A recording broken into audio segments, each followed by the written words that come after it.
Hi everyone and welcome back. So this is unit 6.1. We're going to classify angles. This is not really in our textbook, but we're going to go ahead and do it as a little review. Okay, so I'm sorry about my voice. I'm kind of losing it, so hopefully it holds out as I go through all these. So here we go. All right, so go ahead and put your name at the top of your packet if you haven't already done so. Put your class hour and today's date. And let's go ahead and take a look. Okay, so for review, an angle is formed by two rays that share a common endpoint. The vertex is the point where the two rays meet. Okay, so that's the corner part. Okay, remember ray means that it has a endpoint and then it goes on forever in the other direction. All right, we're going to complete the table by drawing the hands of a clock to represent each angle. Okay, so think about the clock, and we need a time where it would be exactly 90 degrees. Okay, so the one I can think of, which is one of my favorite times of the day, is, of course, at 3 o'clock. Okay, it's time to go home for the day, right? Okay, so another one could be 9 o'clock. There's a few more, but you got to be kind of careful with what you're doing. So we can't say like 3:30, okay? Because 3:30, that would technically be halfway, the hour hand would be halfway between the 3 and the 4, and then down on 6, okay? So you gotta have to be careful with those. All right, so probably 3 o'clock and 9 o'clock are the only true times that we really have exactly 90 degrees. Okay, so a time that's less than 90 degrees, so an acute angle, there are lots of them. All right, so let's kind of pick something on the other side of the clock. So let's maybe pick 10 o'clock, okay, something like that. All right, of course you could pick 11, you could do 12, or, well, not 12, a little bit after 12 maybe. And then like 1 o'clock, 2 o'clock, 4:30, 5:30, 6:30, 7:30, 8:30, 9:30 would start getting into obtuse, okay, so all kinds of stuff like that. Okay, next we need an obtuse angle. So let's kind of pick something else on the other side. So how about, it's usually my nap time and snack time, which is 4 o'clock. Okay, of course you could do 5 o'clock, you could do 7, you could do 8, okay, and then you could do any of the like 30s, okay, that's not, one of the, like a 3:30 or a 8:30, I guess, would be the last ones. Anything else that would be a 30, so you could do like 10:30, 11:30, 12:30, 1:30, 2:30, okay, things like that, that would be an obtuse angle. Okay, at a time where it would be exactly 180 degrees, so in that case we would have 6 o'clock, right? Okay, right at supper time. Okay, all right, so let's take a look at our objectives for today. So what are we going to learn? We're going to name and classify angles. Name and classify angles. And then we're also going to identify vertical and adjacent angles. Identify. Nope, I didn't say it right. Just identify vertical, sorry. I thought there was another and in there. Identify vertical and, there's my and adjacent. Adjacent. Oh, angles, sorry. There we go. Angles. Cool. All right, there we go. Okay, when you're done, go ahead and pause and read through the next part. I'm going to talk for a little bit, but just kind of read through it, because otherwise me talking to you is probably going to throw you off a little bit. So pause it and then read through that and then come back to me as soon as you're ready, okay?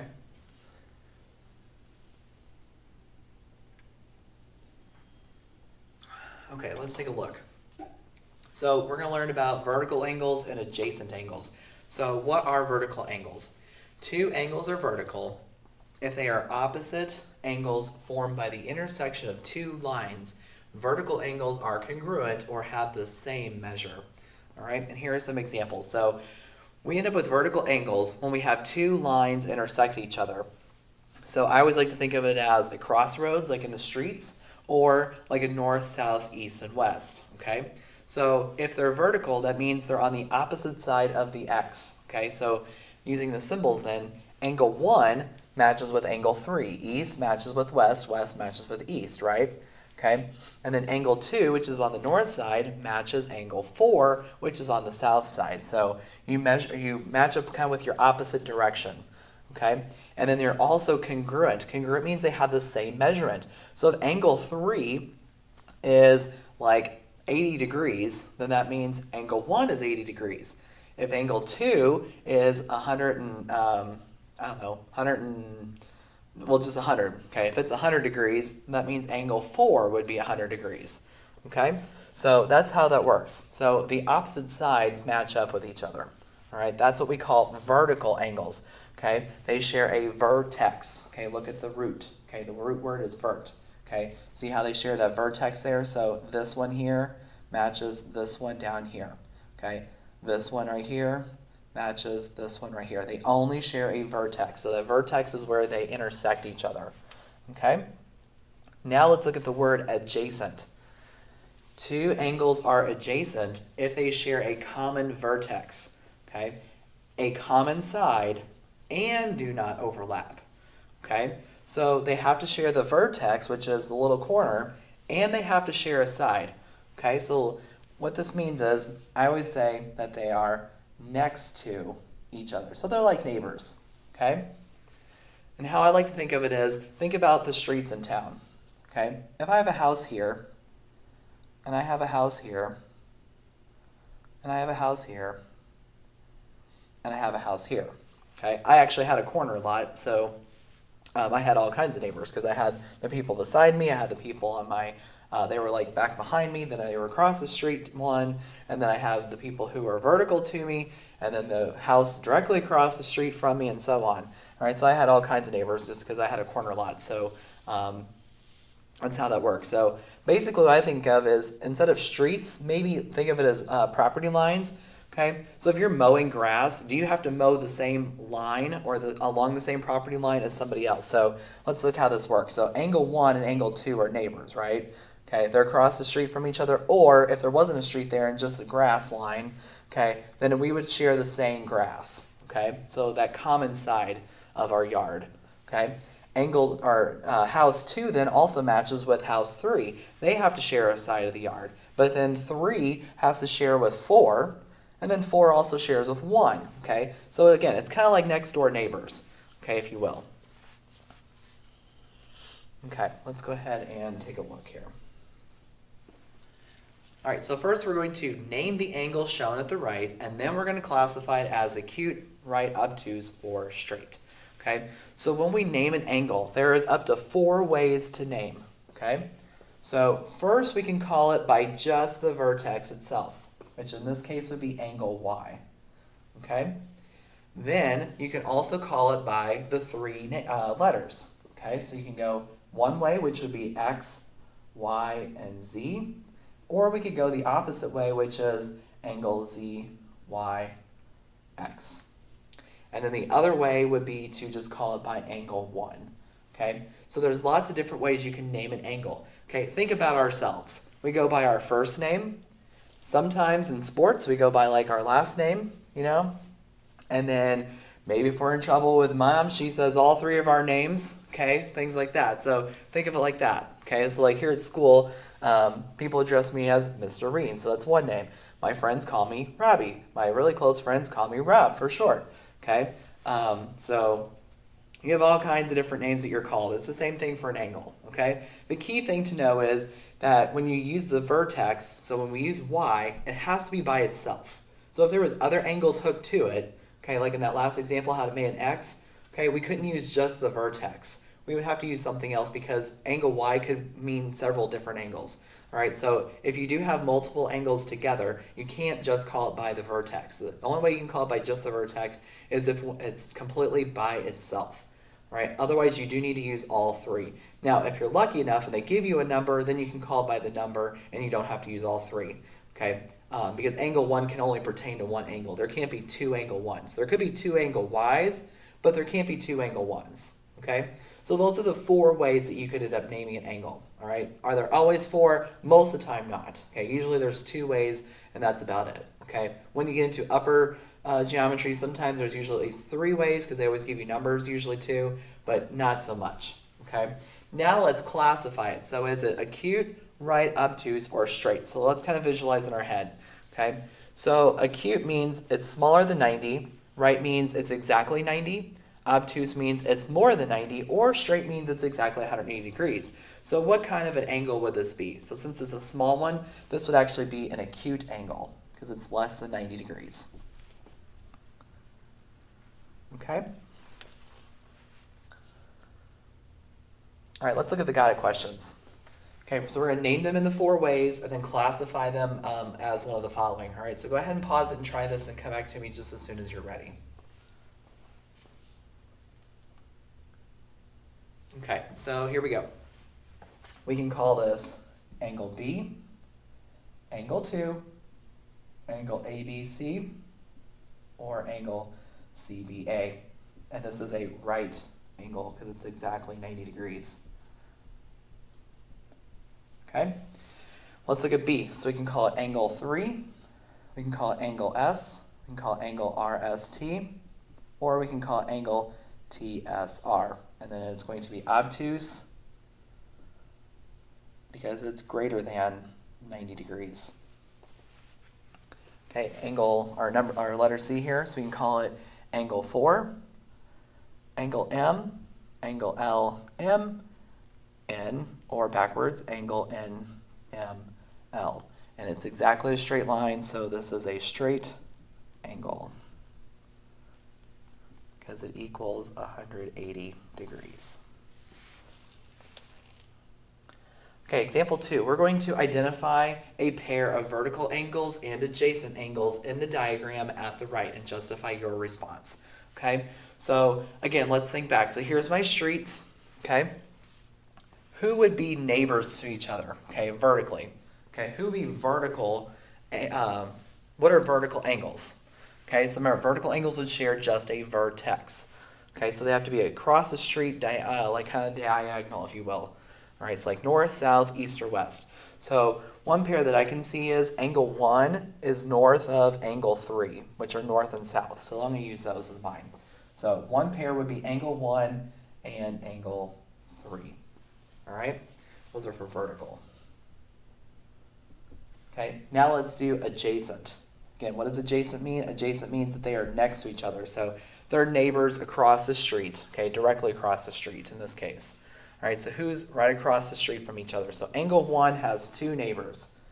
We can use either angle 1 with angle 2, or you can do angle 4. Okay, so we'll do 1 and 4. Okay. All right, now we're going to do 2 more. Okay, so look at the diagram and pick out another pair that's different from what we just said for vertical and adjacent. Again, there's going to be several adjacent ones. There's only one pair of vertical left, but there will be several adjacent ones. Okay, so go ahead and pause it and try that one. All right, let's go ahead and take a look. So for the vertical ones, we're going to use 1 and 3. That means there's only angles 2 and 4 or 4 and 2. You can go either way left. So my vertical angles would be angle 2 and angle 4. Okay, so your adjacent ones, we're going to use 1 and 4. So I could do angle 1 and angle 2, or I could do angle 2 and angle 3, or I can do angle 3 and angle 4. Okay, either of those. Okay, so again, adjacent means next to. All right, I always like to tell my class the story about how, oddly enough, when I was in high school, my geometry teacher's name was Mrs. Graff, like literally Mrs. Graff. It wasn't spelled like our normal graph is, but Mrs. Graff. And so I usually sat towards the front, and it was a very hard class for me, and I had her for homeroom, so I at least got extra help with my homework and stuff. And she'd always talk about adjacent angles, adjacent angles, adjacent angles, adjacent angles, adjacent angles. Well, I don't know where I was when she talked about it, and I just didn't understand what she was talking about. And finally, she's like, does anybody have any questions? I go, Mrs. Graff, what is adjacent angles? I just don't understand. And she's like, well, they're right next to each other. I'm like, well, then why don't you just say that? And she goes, well, I'm trying to use the term. So adjacent means next to. Okay, right next to each other, so across the street from each other. Okay, all right, let's move on. Okay, now we're going to find the value of x. All right, so here's my x right here. It says 2x plus 2 degrees. Okay, now we have to use what we just learned about vertical and adjacent angles to figure this out. So you can do it either way. You can either solve them by using vertical angles, or you can solve them by using adjacent angles. So for this one, I'm going to use the vertical angles, I think. Okay, so what did we learn about vertical angles? So they're across from each other and they share a vertex, but what was that C word that they said that they were? They were congruent, which means they have the same measure. So that means if the top if the top and the bottom match each other, so if the bottom is 130 degrees, then how many degrees is the top part? Also 130 degrees. So what this means is, if I take 2x plus 2, I can put it equal to 130 degrees. Okay, so let's actually solve the equation here. So we're going to subtract off 2. That's going to give me 2x equals, and then we're going to do 130 minus 2, which is 128. We're going to divide that by 2, and then that's going to give us 64. There's my answer. Okay? Now, they just want to know what the value of x is, so be careful. Sometimes they want to know what the actual measurement was, and if we want them to know what the actual measurement was, well, that would be easy because we would just say 130 and we didn't have to work anything out, right? Okay? Now, this is through vertical angles. Let's write that over here. And I'm also going to show you how to solve it with adjacent angles. Okay, so what do we know about adjacent angles? Well, take a look. Okay, if I have this line right here and I look at this part right here, okay, see how it makes a semicircle? Okay, well, how many degrees would a semicircle be? Okay, so think about that. If I put those two pieces together, so let's say I bought up the land. Okay, let's say that's not a street, but that's just our property line right there. So let's say I'm right next to another field, okay, or another lot that it's not built on. So if I bought both lots, how much land would I have in degrees? I would have 180 degrees, right, which is a half a circle. Okay, so what I can actually do is I can also add these together and make that into 180 degrees. So I can actually take 2x plus 2, add 50 to it, and that would make 180 degrees. Then what I would do is I would simplify this. So this would be 2x plus 52 equals 180. Then subtract off 52. That's going to give me 2x equals, and let's see, what is that, 128?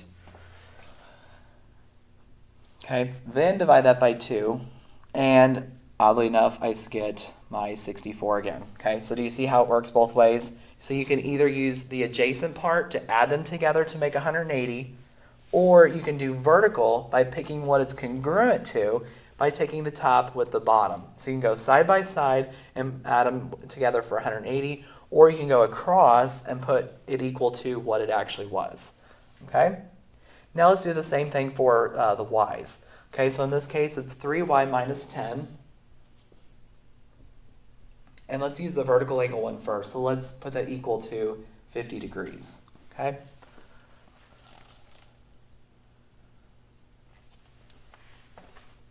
Okay, so in this case I would add 10. That's going to give me 3y equals 60.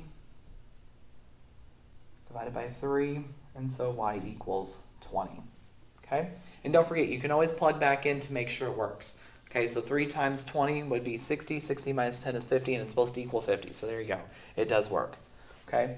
Now let's also solve this one using the adjacent angles. So we could also say that 3y minus 10 plus that other property next to us, which was 130 degrees, all came out to 180 degrees. All right, so when I simplify here, what I'm going to get is 3y plus 120 equals 180, right? Negative 10 and 130 would be 120. And then I'm going to take off 120 degrees. And there's that 60 again, which then I know I can divide it by 3, and that gives me my 20, which is where I started in the first place. Okay? So either or, okay? Either one you want to do. It will work either way. So you can either add up 2 properties together to make 180 degrees, or put one property equal to the other one, as long as it's either like north and south, east and west, top and bottom, left or right. Okay? So just its opposite end. Okay, and I want to show you that because look at this one. Okay, here we have like a little sidewalk or a crossroads.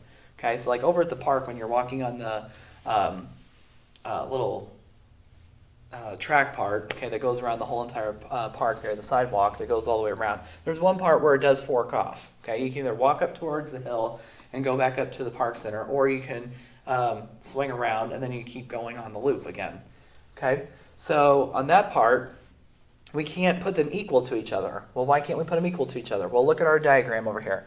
One of them is 115 degrees and the other one's 5x. One's obtuse and one's acute. There's no way you can put them equal to each other because they can't be equal. You can't have an obtuse angle equal an acute angle, right? That's two different definitions. One's less than 90 and one's more than 90. It's not going to work. So what can we do? Well, think about it. If I tore the sidewalk out here, how much land would I have again if I came all the way around? Well, I would end up with 180 degrees. So I can add these together and make 180 degrees. So 5x plus 115 equals 180. So I would subtract off 115. And that's going to give me what, 65? Yeah. And then divide by 5.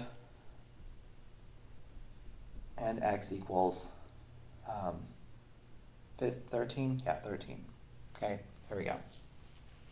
All right, now some people say, well, but Mr. Reen, can't I just take 115 and subtract it from 180 and then divide that by 5? Yeah, that's what I did. I'm just showing it algebraically because this is the math you need to know how to do. All right, you need to know how to solve these equations. Normally, yes, that's what you do. When people always say we don't use algebra in real life, you think algebraically, you just don't write it algebraically, okay? So in my mind, yes, I took 115 and subtracted from 180 and then divided by 5. I just don't say x, okay? Well, I do because I'm a math teacher, but other people just don't use the x, okay? They just say what, okay? So 5 times what plus 115 would give me 180, and so they say, well, 180 minus 15 is 65, so 5 times what makes 65? Well, that's 13, and so on, okay? All right, so is that the last one? I can't remember. I think it is, if I remember right. So thanks so much for watching, and I will see you guys next time. I'll go ahead and turn the page to make sure I was right. Yep, I was right. Okay, so I will see you guys next time, and thanks for watching. Give me a like and subscribe if you haven't already. Bye.